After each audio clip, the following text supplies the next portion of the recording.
नमस्कार। यहाँ जिस पवित्र शहर से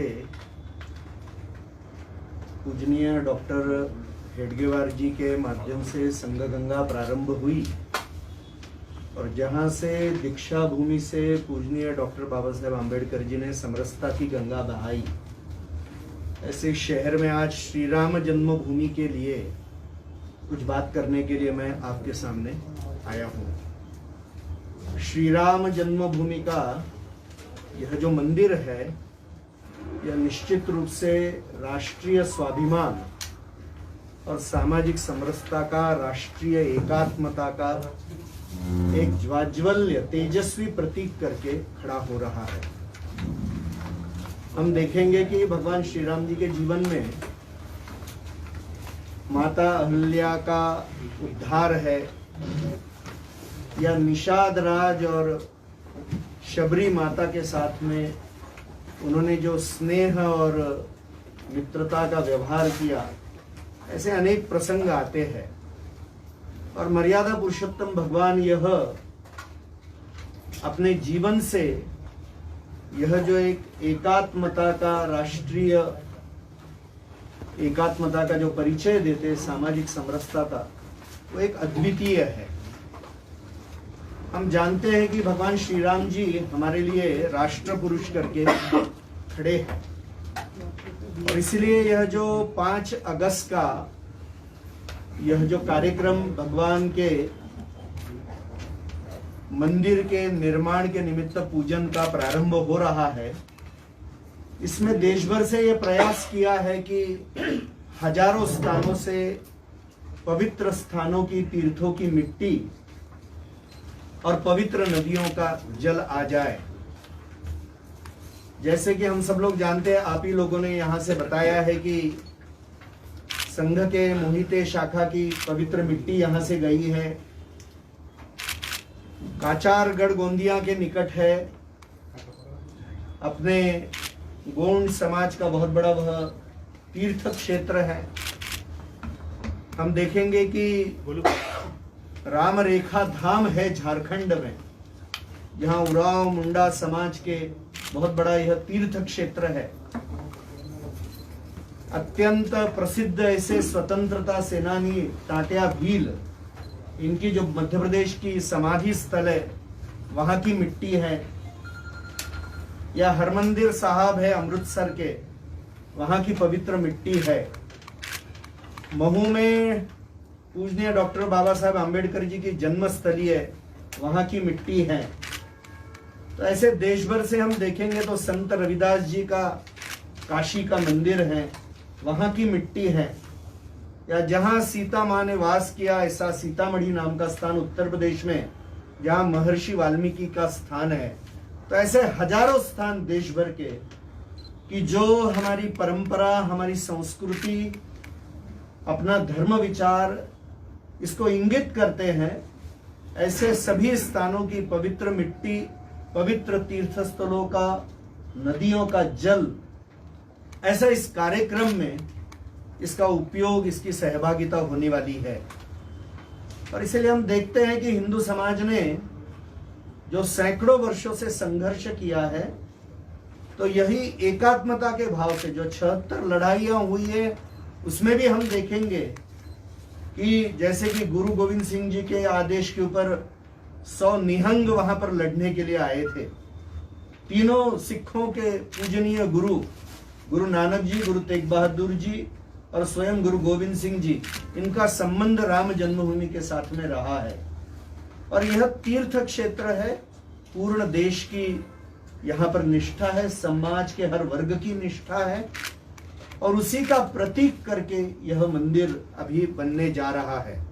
और इसलिए संपूर्ण देश में ही नहीं, तो जैसे अभी मुझे कुछ पत्र, कुछ ईमेल सभी विदेश से भी आ रहे हैं कि नहीं तो भी 100 से अधिक देशों में हिंदू समाज पूर्ण विश्व में फैला हुआ है। तो हरेक कोई यह चाहता है कि हमारा कुछ न कुछ योगदान इस मंदिर में बना रहे, और हमारा योगदान यहाँ पर है, ऐसी अनुभूति हमको होनी चाहिए। और यही हर्षोल्लास की भावना संपूर्ण देश भर में है। और इसलिए यह जो उत्साह का वातावरण है, तो श्री राम जन्मभूमि के इस मंदिर के ऐसे अलग अलग पहलू हमारे माध्यम से अलग अलग प्रेस कॉन्फ्रेंस में 5 अगस्त तक सामने आ जाएंगे। तो आज के इसमें मुख्य रूप से भगवान श्री राम जी का जो यह एक सामाजिक समरसता के दृष्टि से, राष्ट्रीय एकात्मता के दृष्टि से, राष्ट्रीय स्वाभिमान के प्रतीक के रूप में यह जो स्वरूप है वह हम सामने लाना चाह रहे, और इसलिए ये तीर्थ क्षेत्रों की मिट्टी और जल यह हमारे लिए एक बहुत महत्व का इसका हिस्सा है। देश भर में पहले से ही सूचनाएं दी गई थी, इसलिए मिट्टी और जल कुछ लोग स्वयं पहुंचा रहे हैं, तो कहां कुरियर से जा रहा है, ऐसे अलग अलग ढंग से ये जाकर इस पवित्र स्थान का यह निर्माण अभी 5 अगस्त से माननीय प्रधानमंत्री जी के उपस्थिति में पूजनीय सरसंघ चालक जी जो संघ के अपने प्रमुख हैं और जो अनेक संत है अलग अलग अखाड़ों के, अलग अलग पंथ संप्रदायों के, वो वहां उपस्थित रहकर इस कार्यक्रम की शोभा बढ़ाएंगे, महिमा बढ़ाएंगे। तो अभी यहाँ पर मैं इतना ही कहना चाहता हूँ। यह जो कुछ लोगों के अलग अलग स्टेटमेंट्स आ रहे हैं, इसके बारे में रिएक्शन में कुछ विरोध करने वाले, और इसलिए प्रमुखता से यह पहलू मैं श्री राम जन्मभूमि के मंदिर के निर्माण का सामने लाया हूँ। अन्य भी पहलू अगले 2-3 दिनों के अलग अलग, एक दिल्ली में अभी प्रेस कॉन्फ्रेंस 2 दिन बाद होगी और एक लखनऊ में होगी, अयोध्या में भी होगी। तो श्री राम जन्मभूमि के ऐसे अलग अलग पहलू हमारे सामने आएंगे कि कैसे यह राष्ट्रीय एकात्मकता का, राष्ट्रीय स्वाभिमान का यह एक प्रतीक है, समरसता का यह प्रतीक है। धन्यवाद। अयोध्यामध्ये काही संतांनी त्याला विरोध केला, मुहूर्तावरून साधारणतः इथल्या संतांनी विरोध केलेला आहे किंवा हा मुहूर्त योग्य नाही आहे, यावेळेला योग्य करून मंदिराची भूमिपूजन करणं योग्य नाही, असा काही संतांनी त्याला विरोध केला। या संदर्भात वीरची भूमिका स्वतंत्र करा। असं है कि चांगल्या चांगल्या ज्योतिषांना, अलग अलग ज्योतिषियों को भी बताया गया, अनेक संतों को भी बताया गया।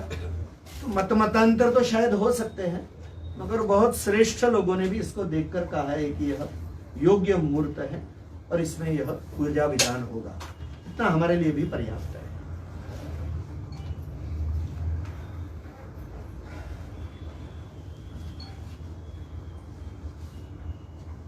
लगभग संत वहां पर जो पहुंचने वाले हैं 4 तारीख तक ही पहुंच जाएंगे, और ऐसा लग रहा है कि माननीय प्रधानमंत्री जी वहां पर कार्यक्रम में 1-1.5 घंटे का समय बिताएंगे प्रत्यक्ष राम जन्मभूमि के ऊपर।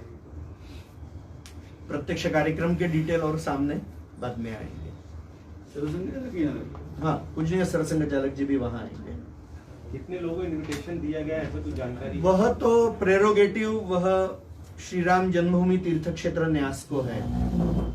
तो मुझे लगता है कि उनके फाइनलाइजेशंस अभी भी चल रहे हैं, क्योंकि एक तो कोरोना का कालखंड है, पत्र द्वारा बहुत भेजना संभव नहीं है, तो प्रत्यक्ष मौखिक बात हो रही है फोन पे, और फिर अन्य माध्यमों से हो रहा है। कुछ चातुर्मास भी चल रहा है, जो आवागमन के विषय उसकी भी मर्यादा है, क्योंकि अयोध्या थोड़ी अंदर है।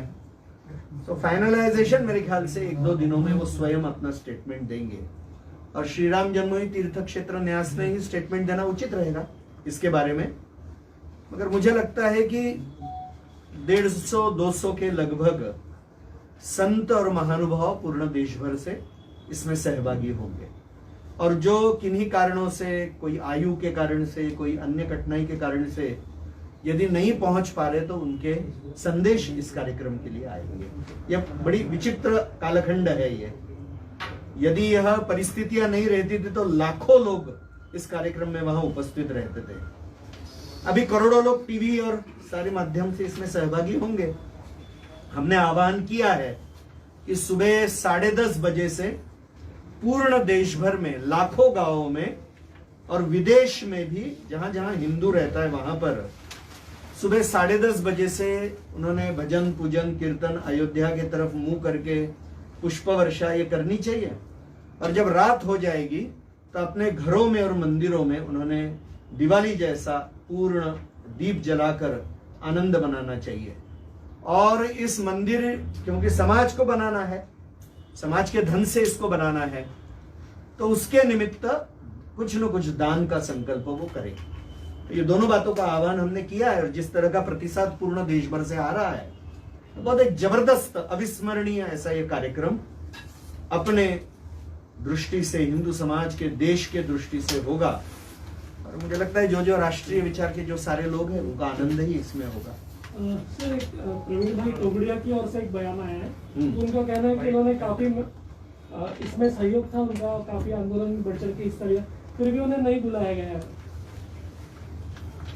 देखिए, सहयोग तो बहुत लोगों का निश्चित रूप से हुआ है, माननीय प्रवीण भाई का भी रहा है।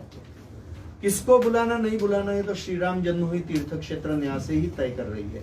उन्होंने बुलाया है कि नहीं यह भी मैं कह नहीं सकता हूँ, वो माननीय प्रवीण भाई जाने और तीर्थभूमि क्षेत्र, जो तीर्थ क्षेत्र है राम जन्मभूमि का, वही जानेंगे। विश्व हिंदू परिषद तो जो भी कार्यक्रम होगा उसको योग्य बनानेंगे, मंदिर के निर्माण में अधिक से अधिक सहयोग हो, वो यशस्वी हो, इतना ही प्रयत्न करेंगे। आज वहाँ पे पुजारी और पुलिस वाले भी कुछ कोरोना पॉजिटिव पाए गए, तो इसका कुछ असर होगा आने वाले कार्यक्रम? मुझे लगता है कि चेकिंग तो सतत होगा, पूर्ण देश में ही परिस्थितियां ऐसी है, तो जो पॉजिटिव पाए जाएंगे उनका जो भी उपाय है वो किया जाएगा, उनको क्वारंटाइन किया जाएगा, उनके संपर्क में कौन आए, जो भी प्रक्रिया उसकी है वो तो सबके लिए लागू है और सभी कार्यक्रमों के लिए लागू है। सबने मास्क पहनना, सबने सैनिटाइजर का उपयोग करना, जो फिजिकल डिस्टेंस मेंटेन करना है उसको मेंटेन करना, ये तो सारे विषय है ही। मगर मार्केट भी खुले हैं, सब कुछ चल रहा है, जीवन तो चल ही रहा है, सरकारी कार्यक्रम सब चल रहा है, हमारी प्रेस कॉन्फ्रेंस भी चल रही है, तो जैसा जीवन का हर पहलू चल रहा है वो भी काम चलेगा। चिंता करनी चाहिए और करनी पड़ेगी, हम करेंगे। काही दिवसांनी शरद पवारांनी स्टेटमेंट केलं होतं, कोरोना म्हणजे राम मंदिर बांधल्याने भाई कोरोना संपणार नाही है, और उन्होंने ये भी कहा है कि मुझे बुलाया गया तो मैं नहीं जाऊंगा। ऐसा है कि कुछ लोगों ने यह अपना व्यवसाय ही बना लिया है कि राम जन्मभूमि का कोई भी विषय आएगा तो उसको विरोध करना चाहिए। सबको यह समझना चाहिए कि राष्ट्रीय स्वाभिमान का प्रतीक है और इसलिए कुछ लोग उसको विरोध कर रहे हैं, उनकी राजनीति है। उनकी राजनीति हिंदू हितों के विरुद्ध जाकर ही होती है। ऐसे जो सारे लोग हैं उनको तो दूसरा कोई पर्याय ही नहीं है इसके विरुद्ध बोलने के बजाय।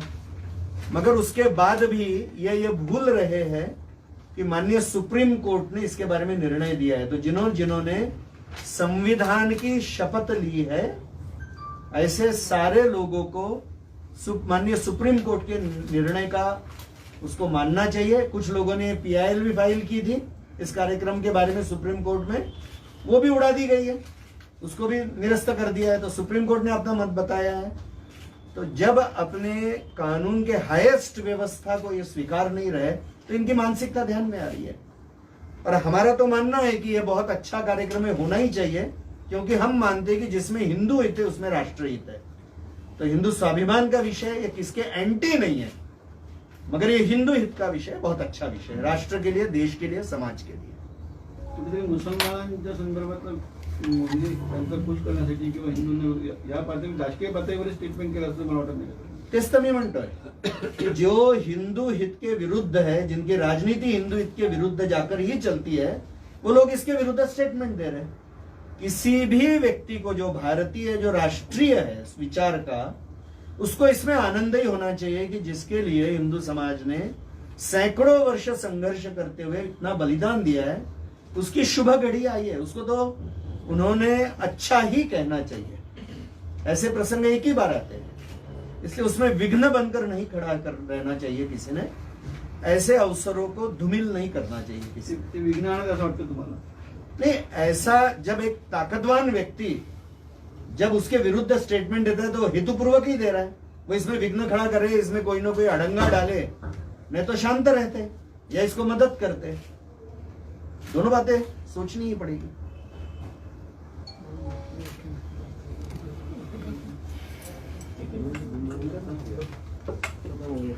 अरे उद्धव ठाकरे जी को बुलाया गया है कि नहीं बुलाया गया, उनके वजह से ये स्टेटमेंट भी आया है कि ऑनलाइन करना चाहिए भूमि पूजन। सब कोई अपने अपने मत को कह सकते हैं।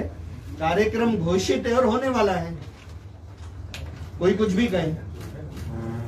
कोरोना काल है, ऐसे में जिस तरह की परिस्थिति है, ऐसे में ऑनलाइन करना चाहिए, शिवसेना ने कहा है, जबकि उनकी महत्वपूर्ण भूमिका भी उन्होंने कहा है और कार्यक्रम 5 अगस्त को प्रत्यक्ष होने वाला है। कहने वालों ने कह दिया है, होने वाला वही होने वाला है। कहने वाले कहते रहे। मत प्रकट करने का सबको अधिकार है, उन्होंने किया है। क्या प्रत्यक्ष वो आपके सामने है।